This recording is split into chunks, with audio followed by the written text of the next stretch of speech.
The previous state of play Sony did was fine. Sifu from the Absolver creators was totally one of the highlights, where you get older when you die, so become stronger each time until you really die.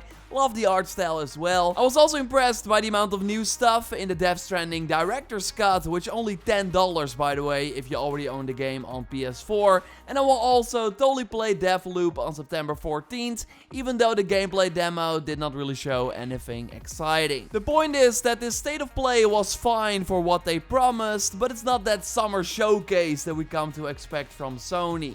It's pretty crazy to think that we got two of these bangers last year, with of course a God of War tease at the end. I would really be shocked if we did not get something similar soon, especially with Sony saying in the State of Play blog post that the next God of War, Horizon Forbidden West and PSVR 2 were not going to be part of it. But stay tuned throughout the summer though, as we will have more updates soon. And well, we now got some interesting rumors about when that event is going to be, what we can expect, and way more. I'll of course also be answering one of your questions at the end of this Your Game Show as well. And if you like these big Sunday videos, then totally show your support by leaving a like on the video.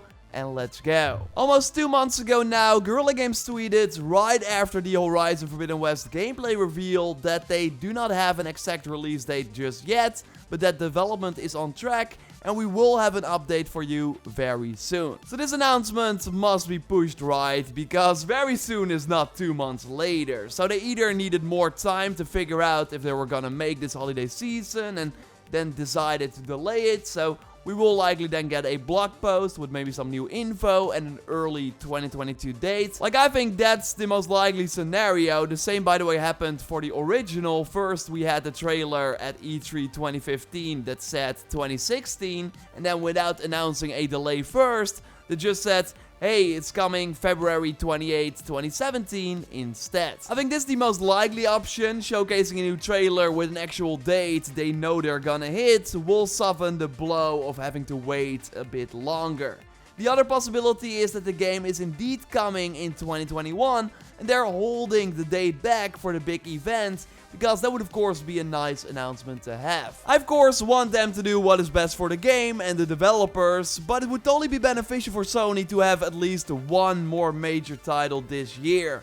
Sure, I cannot wait to play the Ghost of Tsushima Iki Island expansion, and Kena coming on August 24th looks really solid too, but compared to Microsoft, Sony is really missing that big banger this fall. Like, next to Forza and Halo, they also have Back 4 Blood coming to Game Pass day 1, which is huge. And on the Sony side, we actually have an October title, Ghostwire Tokyo, delayed to early 2022. The point is that I totally think Sony must have other plans for the second half of the year that they want to reveal soon. And the rumors right now are that it's going to happen on August 12th this year. And it's claimed by Quim6, who previously leaked the State of Play July 8 date correctly before it was announced. Obviously, this is not a confirmation of an August 12th event happening, but yeah, I think it would make sense. Gamescom, for example, also announced their lineup with Xbox, EA, Activision and way more parties being there, but no Sony, who is usually present at the show. Like, it would be really weird for Sony to skip all summer events and not have some sort of big live stream of their own.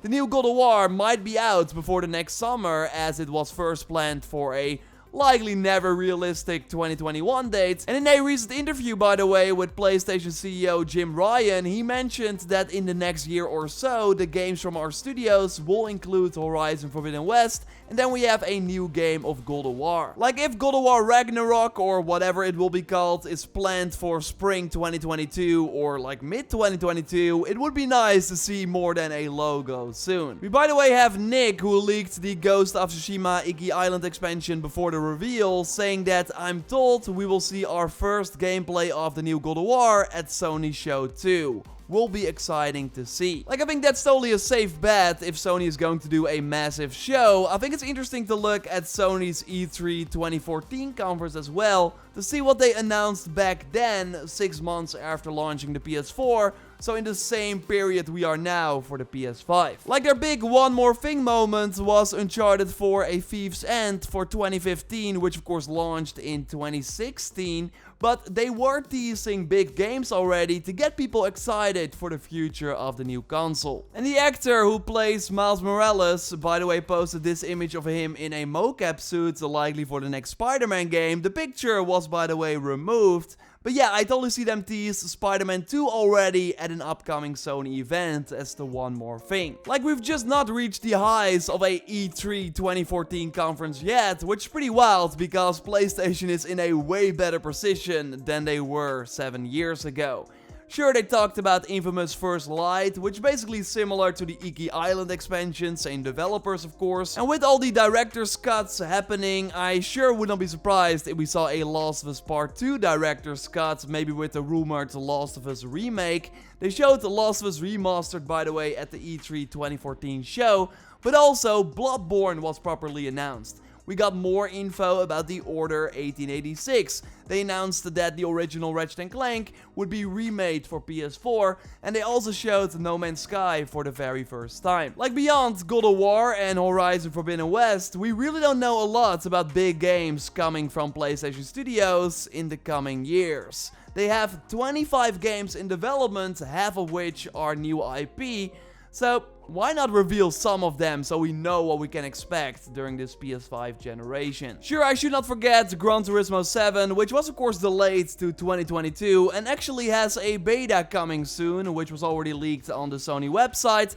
Seems like a good announcement for an upcoming event too, right? But also third-party PS5 exclusives like Forspoken that are coming in like the first half of 2022 would benefit from an extra Sony spotlight. Like, I totally think that these exclusivity deals include showcases like the State of Plays, and that's why we're seeing the same games at the State of Plays almost every time. Another big console exclusive, Final Fantasy 16, won't be shown for some time. The director notes that they want Final Fantasy 16 to be available not too long after the next big announcement. And Sony also, of course, has big exclusivity deals with the next-gen version of GTA 5, with GTA Online being free for 3 months on PS5. Like, we still haven't even seen what that game looks like on next-gen consoles, so it makes sense if they show that at the next Sony event too. And fun fact, by the way, Sony also had the PS4 version of GTA 5 at their E3 2014 show. Like, there are quite a lot of similarities actually. But yeah, things have of course changed as well. Like, way more people are on the internet right now keeping track of the gaming news. So I totally think Sony's strategy of dropping one thing at a time is working out for them. Like, I don't think we would have talked as much about the Housemarque acquisition if it was part of a big Sony event instead of a blog post, what they now did on a lonely Tuesday. Really curious when they're gonna announce the Bluepoint acquisition, by the way. This was of course leaked by a Sony Japan account. Like, they made the asset already. So it's totally going to happen. Either way, while they see success with a Ghost of Tsushima announcement out of nowhere and a Horizon Forbidden West State of Play, like, they're totally going to keep doing that, like focusing a State of Play on one game. But still, it would be weird if they are not going to do a big summer event.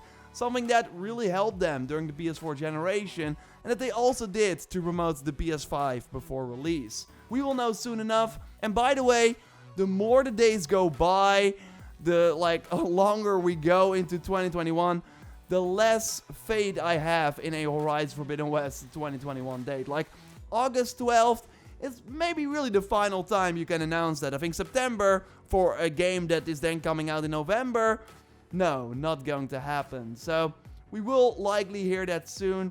Let me know what you think. Do you still think it's coming out this year? Other theories, things you want to see from Sony, drop it down as well. And you can of course also drop a question that I then might answer in the next Sunday video. I got a question a while back from Rick asking about a secret Sony PlayStation event. Well, this video is for you. And we also got a question from Sad Chicken asking if God of War will ever add some form of multiplayer to it. I'm not sure if you played it, but God of War Ascension already had multiplayer. It was like one of the final games on PS3 actually. Never played the multiplayer component, but might want to go back, because I totally think they will do a God of War multiplayer separate modes during this PS5 generation. So kind of like Ghost of Tsushima Legends, which was a huge success. Naughty Dog has of course been doing that a lot already with their titles. I think they're working on a Horizon and Spider-Man multiplayer modes. Again, I go way more in depth on that in a previous Sunday video, which I will link to at the end of this one.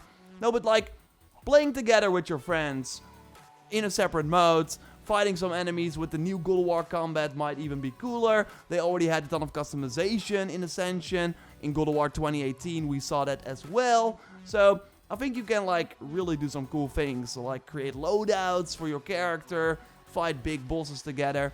I think they're leaving money on the table if they're not doing this, because they can just use the assets, the enemies they already have, but create a separate multiplayer mode. I think we will see that for a lot of PlayStation 5 games, as I've been saying for a really long time. By the way, speaking of E3 events, EA will of course do their EA Play event on July 22nd. They did say no Star Wars games, so sadly no Jedi Fallen Order 2. I was really expecting that. But yeah, we will still be live reacting to it. I will have a countdown timer up closer to July 22nd. Apart from that, it's really the quiet July period in a way. Although I still think they're gonna drop a Ghost of Ikushima blog post talking more about the expansion. And of course, a Horizon blog post any moment now. So I'll be keeping an eye out and keeping you up to date here. We'll of course have more Sunday videos every Sunday, so subscribe to miss nothing. A like on the video would really help me out. And don't check out my previous video on Sony's secret strategy by clicking on the screen. For now, I will speak to you next time. Goodbye.